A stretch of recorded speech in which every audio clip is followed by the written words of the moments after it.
Dolphins fans, buckle up. It's time for the American Dream Lending Miami Dolphins Report with Joe Schad. When you're ready to purchase a new home or refinance the one you have, American Dream Lending will make sure your loan experience is easy. With fast approvals and quick closings. Call them at 786-802-1727 or online at adreamlending.com.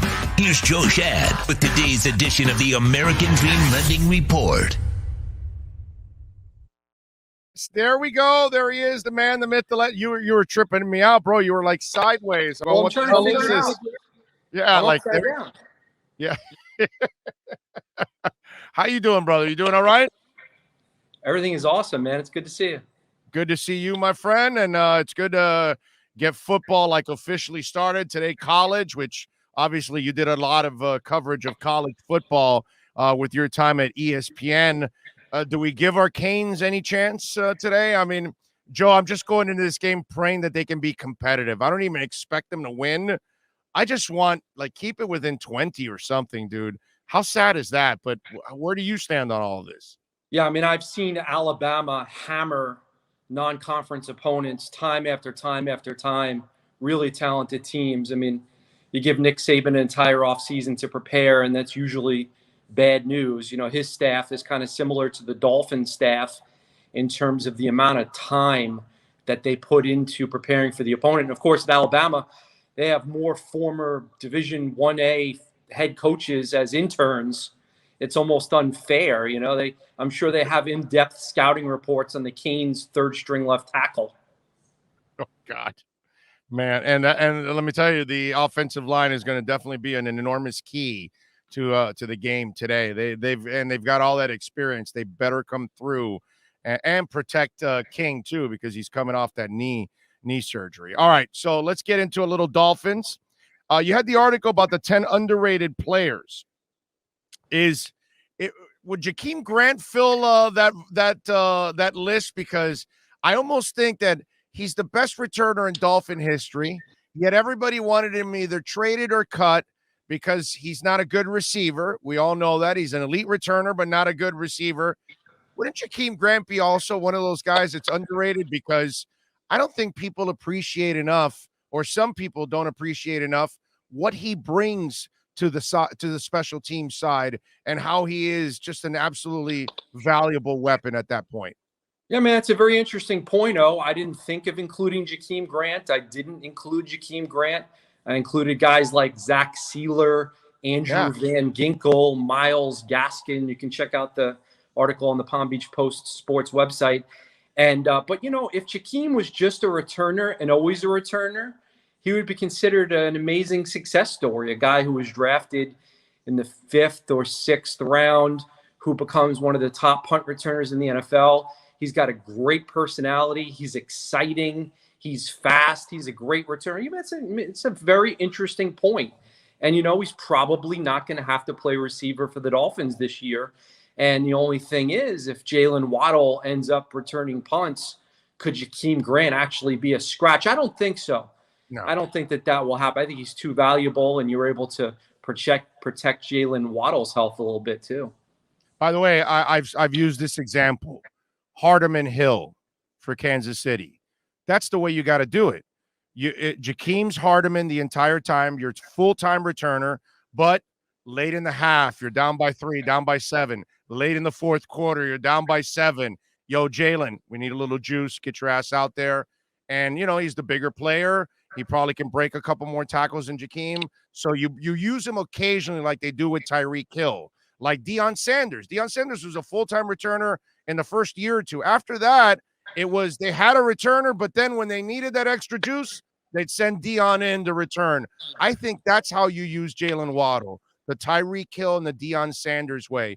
When you need the secret weapon, you unleash it. But off of foot surgery, full-time returner and wide receiver, I don't think I would be smart with Jalen. And it would be very interesting to see if there's any point in time that the Dolphins put these receivers all on the field at the same time.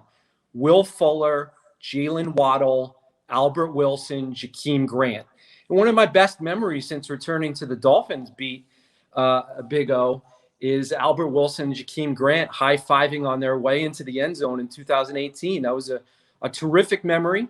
And Mike Gesicki, the tight end, told us the other day that Albert Wilson looks like the Albert Wilson of 2018. Now, he's missed some time with injury here recently, but he's so explosive and exciting that he and Fuller and Waddle are as 3 fresh targets for Tua Tagovailoa. And, of course, Fuller won't play in the opener, but that's a very intriguing possibility. All right.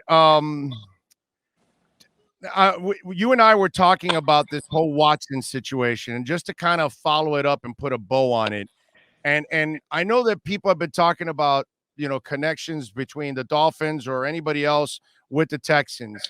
Joe, the problem I can't get through my mind is, if he's not going to be deposed to the spring, and he's got all these lawsuits, and he's got an investigation going on, I have a hard time believing that any trade was going to end up happening anyway, that the NFL would allow you to make a trade for a guy that could be found to be a sexual predator. And that would be a terrible look, that the league is trading a sexual predator from one team to another. So you want to avoid that.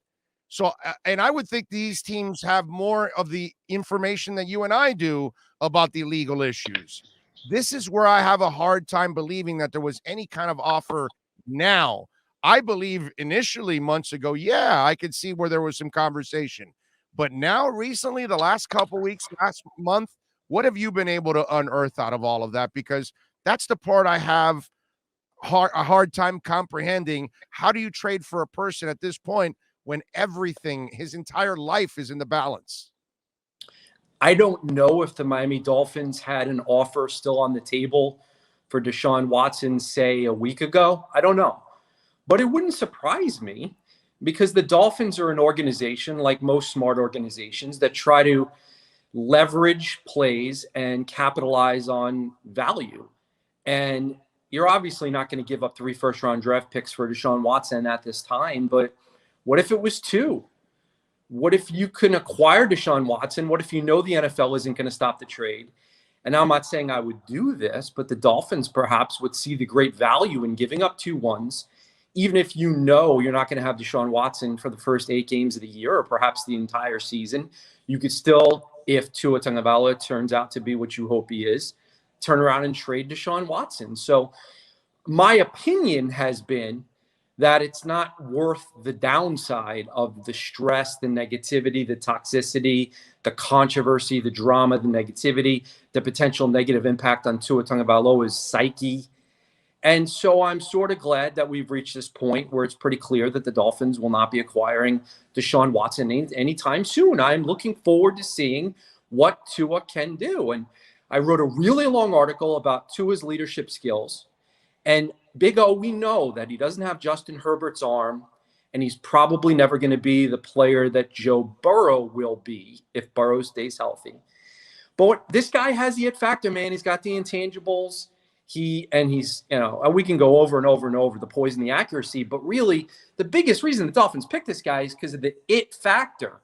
And I think it's going to present itself early this season. I think people are going to say in the first 3 weeks, wow, totally different dude. I've been a believer in the kid from the get-go. The only thing I've ever been concerned with is his injury history. That's the only thing. And I'm a weirdo from last year.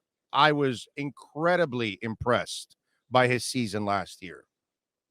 I'm different than other people, where people look at that season like, well, he was all right. No, I think he was actually fantastic, because it wasn't his offensive coordinator. It wasn't his offense. He wasn't the starter taking starter reps. He had no offseason. He was repairing a hip. His offense wasn't that good. His offensive line wasn't that good. And yet he still won more than he lost. He still threw more touchdowns than interceptions.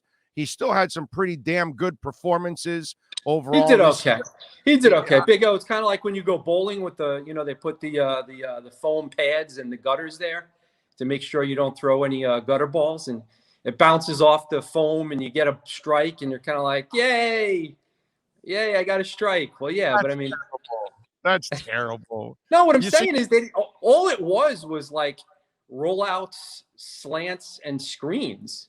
I mean, you didn't get a chance. He didn't know the offense. But they were also trying to protect him and his health, in my opinion. Okay.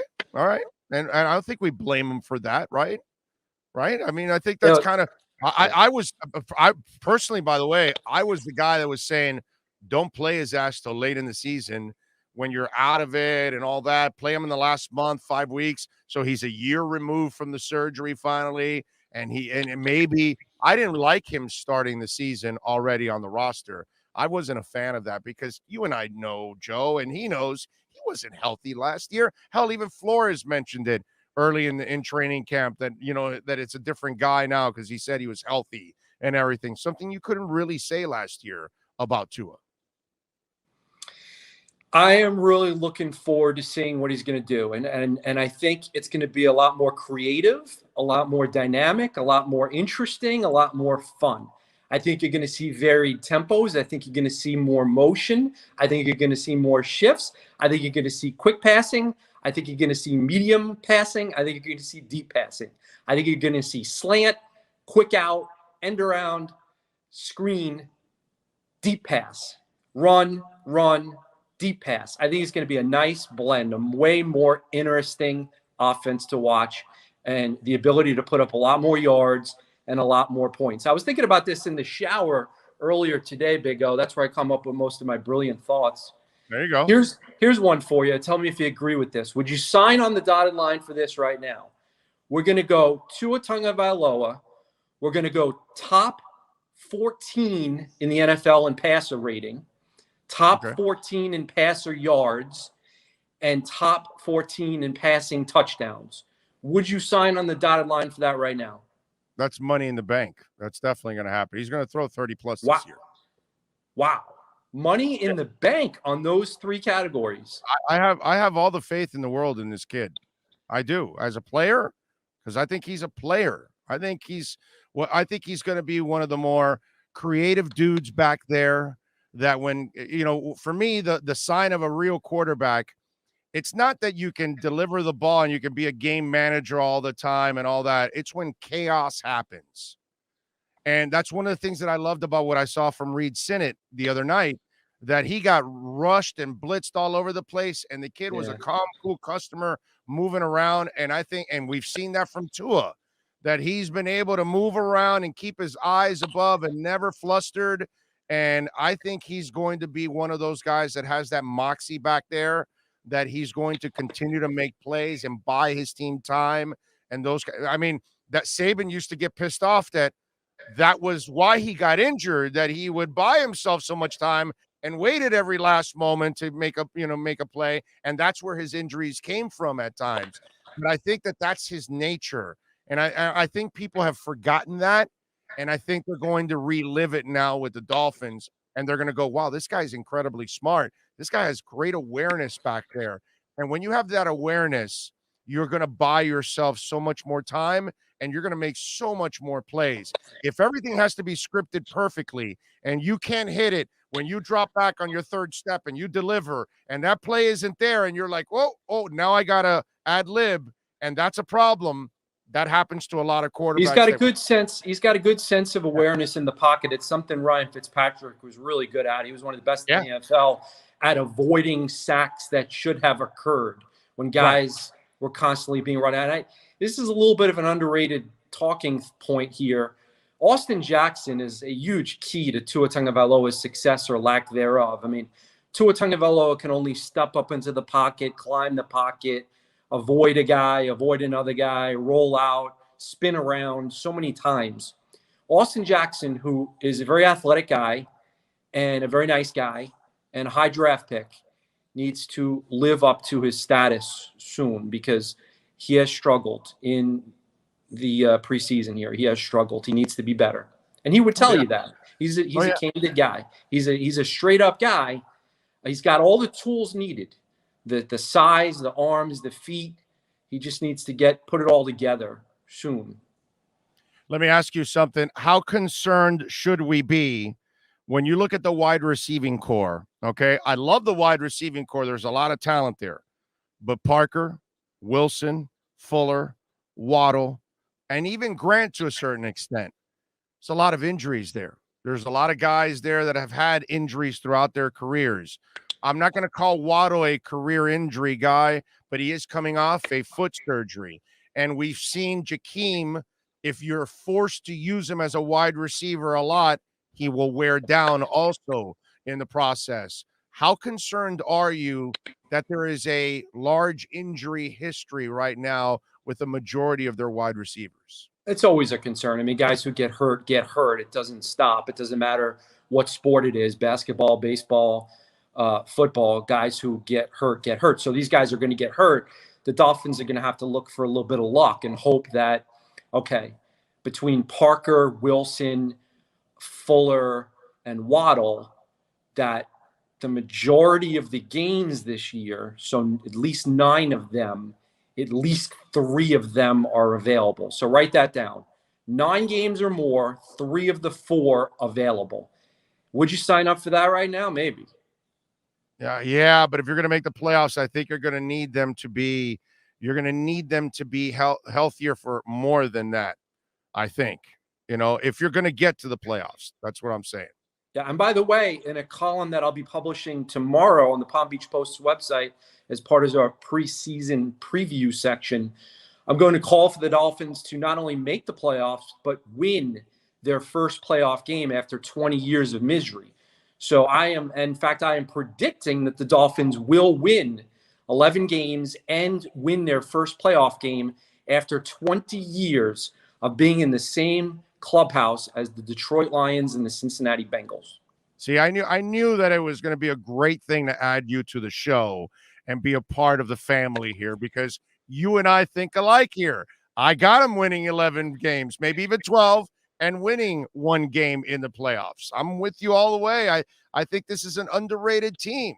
Now, let me ask you this. You got weapons at wide receiver. You got some weapons also at tight end. You got, I think, a quarterback that's on the rise now. Questionable offensive line. They need to grow and step up, and maybe they will. Does Myles Gaskin rush for over 1,000 yards this season? You're positive about the Dolphins. You like what Tua's going to do. You think he's going to be top 14. Does Myles Gaskin cross the 1,000-yard mark as a running back? No, I think the Dolphins would take 1,000 total yards, including the receiving yards. He's going to get a lot of his total yards in the receiving game. He's one of the 10 best receiving backs in the NFL. If you play that PPR stuff, he might be a good guy to have as a receiving back, although the Dolphins do have a lot of targets and figure to spread it around. But, I think Ahmed is going to have a lot of touches. I think Malcolm Brown is going to have a lot of third down and goal line touches. So, and I think there's always the possibility that a guy who's not on the roster yet ends up getting a bunch of touches. So I don't think the Dolphins running back situation is entirely settled. I do think that Gaskin has proven that he is a legitimate NFL back. All right, we'll wrap it up with this. Joe Schad, of course, from the Palm Beach Post. Please subscribe to the Palm Beach Post. Tomorrow's the last day, Big O. Listen, Oh, it's $1 for 6 months. I know. Tomorrow's the last day, though. The special is ending. So please click on one of my stories, because I get credit for that. If you click on my story and then pay the $1, I get credit for that. There you go. We got a bunch of people watching. We got thousands that download. Let's go support my man Joe Schad in the Palm Beach Post. Plus, it's $1 a month.